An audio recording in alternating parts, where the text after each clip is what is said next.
ग्रंथराज श्रीमद् भागवतम की जय। विश्व गुरु श्रील प्रभुपाद की जय। श्री श्री राधा वृंदावन चंद्र भगवान की जय।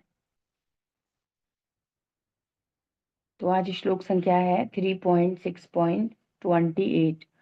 ओम नमो भगवते नरसिम्हाय नमस्ते जस्ते जसे आविराविर्भव वज्रनखा वज्रदंष्टा कर्माशयान रंधय रंधय तमो ग्रस ग्रस ओम स्वाहा अभयमभयमात्मनि भूयिष्ठा ओम श्रौम।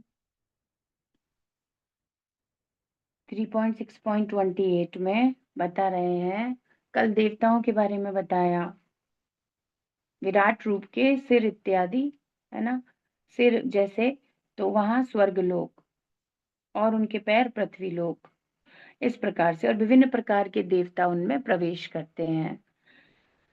आत्यंतिकेन सत्वेन दिवं देवा प्रपेदिरे धरां रजः स्वभावेन पणयो ये च ताननु।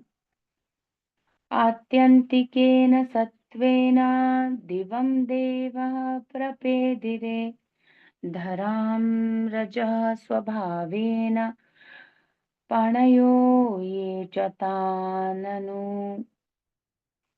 शब्दार्थ अनुवाद तात्पर्य। विश्व गुरु शिल प्रभुपाद जी के द्वारा। शिल प्रभुपाद की जय।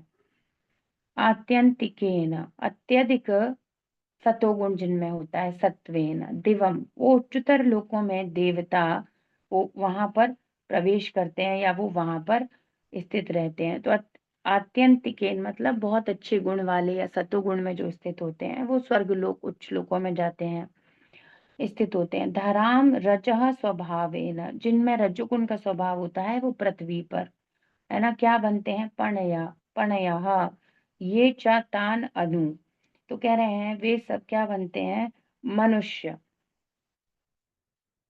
और वे पृथ्वी पर रहते हैं, उच्च लोकों में जाते हैं, सतोगुणी रजोगुणी रहते हैं भूमंडल पर। और ये लोग कैसे रहते हैं, च तान अनु, उनके अधीनस्थों के साथ, मतलब और अन्य दूसरे मनुष्य और बाकी जीव जंतुओं के साथ, ऐसे ही रजोगुणी लोगों के साथ वो पृथ्वी पर रहते हैं। तो देवता गण अति उत्तम गुण सतोगुण के द्वारा योग्य बनकर स्वर्ग लोक में अवस्थित रहते हैं, जबकि मनुष्य अपने रजोगुणी स्वभाव के कारण अपने अधीनस्थों की संगति में पृथ्वी पर रहते हैं। तो भगवत गीता में कहा गया है कि जो सतोगुण में अत्यधिक विकसित है वे उच्चतर स्वर्ग लोक को जाते हैं, और जो रजोगुण द्वारा अभिभूत है वे मध्य लोकों में, पृथ्वी तथा ऐसे अन्य लोकों में स्थित रहते हैं। तो जो अच्छे सतोगुण में स्थित हैं वो लोग उच्च लोकों को जाते हैं, और रजोगुण में है वो पृथ्वी या भूलोक पर आते हैं। लेकिन जो तमोगुण से पूरित हैं वे निम्न लोकों में या पशु जगत में गिरा दिए जाते हैं।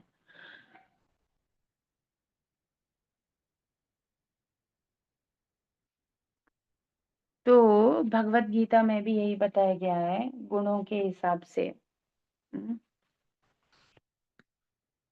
ऊर्ध्वं गच्छन्ति सत्त्वस्थम्।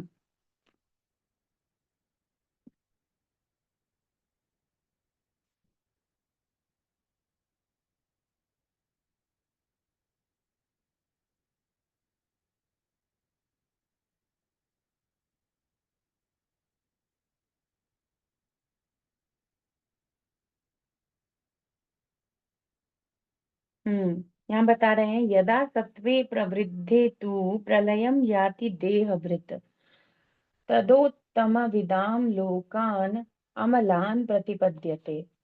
तो जो लोग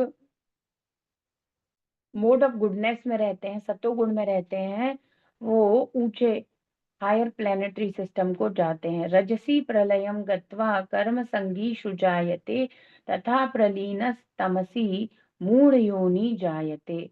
और जब कोई रजोगुणी व्यक्ति शरीर छोड़ता है या रजोगुण में शरीर छोड़ता है तो वो कहाँ जन्म लेता है, जहाँ पर सकाम कर्म होता है, या पृथ्वी लोक पर जहाँ पर ही कर्म इत्यादि किए जाएंगे, ऐसी जगहों पर वो जाता है। और जब कोई तमोगुण में शरीर छोड़ता है तो पशु वृत्ति पशु योनियों में जन्म लेता है। इस प्रकार से अलग-अलग गुण में, है ना? ऊर्ध्वं गच्छन्ति सत्त्वस्था, मध्ये तिष्ठन्ति राजसाः, जघन्य गुणवृत्तिस्था अधो गच्छन्ति तामसा।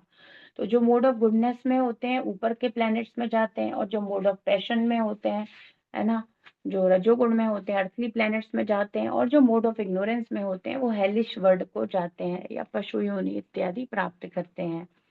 ऐसे एक क्लासिफिकेशन बताया गया है, 3 गुणों के अनुसार क्या-क्या हो रहा है। ऐसे ही विभिन्न-विभिन्न प्रकार की चीज़ों ने उन स्थित लोकों में प्रवेश किया। जो जैसे गुण से संबंध थे उन्होंने वैसे ही गुण के लोक में प्रवेश किया। तो कह रहे हैं कि किंतु जो तमोगुण से पूरित हैं वे पशु जगत में जाते हैं। देवतागण सतोगुण में अति बड़े चढ़े होते हैं, अतः वे स्वर्ग लोकों में स्थित रहते हैं। मनुष्यों से भी नीचे पशु हैं, यद्यपि उनमें से कुछ पशु मानव समाज से मिलते रहते हैं। तो मनुष्य में भी क्या है, पशु नीचे हैं। और वो कैसे कैसे होते हैं, वो भूलोक पर ही हैं। गायों घोड़ों कुत्ते आदि मनुष्य के संरक्षण में रहने के आदी हैं। तो यहाँ जब कहा जा रहा था संगी उनके अपने साचा तान अनु उनके अधीनस्थों की संगति करते हैं, तो किनके पशु इत्यादि की मनुष्य यहाँ पर उनके अधीन रहने वाले जिनसे वो अपने कार्यकलाप करवाते हैं, घोड़े गाय बैल, तो वो मनुष्य के अधीनस्थ हो गए पशु पक्षी, उनके साथ वो यहाँ पृथ्वी लोक पर रहता है ना? तो ये है तो पशु योनि में, पर ये भूलोक पर हैं। इस श्लोक में आत्यंतिकेन शब्द अत्यंत सार्थक है। भौतिक प्रकृति के सत्वगुण के विकास से मनुष्य स्वर्ग लोक में स्थित हो सकता है। और किंतु रजो और तमोगुण के अत्यधिक विकास से मनुष्य उन पशुओं की हत्या करने लगता है जिन्हें मनुष्य द्वारा संरक्षण दिया जाता है। अधीन रखने का क्या है, राजा के अधीन प्रजा होती है, तो राजा का कर्तव्य है प्रजा की रक्षा करना, जो जिसके अधीन होता है। तो यहाँ पर बताया जा रहा है कि भौतिक प्रकृति में सदोगुण का विकास कर लिया जाए, यदि हम अपने जीवन में सतोगुण को इंक्रीज कर लें तो स्वर्ग इत्यादि उच्च लोकों की तरफ जा सकता है जीव।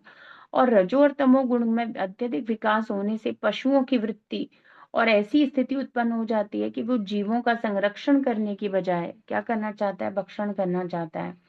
जो व्यक्ति व्यर्थ की पशु हत्या में रत होते हैं उनमें रजो और तमोगुण का अत्यधिक अत्यधिक विकसित हो चुका होता है, और सत्वगुण की दिशा में उनके आगे बढ़ने की कोई आशा नहीं रहती।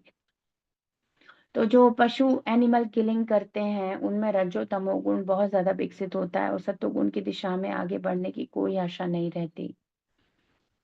तो इस प्रकार की वृत्ति होती है तो पतन निश्चित है। तो बता रहे हैं उनके जीवन का निम्नतर स्थितियों में अधः पतन होता ही है। उच्चतर तथा निम्नतर लोकों की गणना उनमें रहने वाले जीवों की श्रेणियों के अनुसार होती है। तो उच्च लोकों में कौन जाएंगे, जिनकी हायर कैटेगरी है। वो कैटेगरी कैसी है, उन गुणों के आधार पर जो उन्होंने स्वीकार किए हैं, प्रकृति के 3 गुणों में से सतोगुण स्वीकार किया है तो उच्चतर लोकों को जाएंगे, और यदि रजोगुण स्वीकार किया है तो भूलोक पर आएंगे, और यदि तमोगुण स्वीकार किया है तो निम्न लोकों में जाएंगे।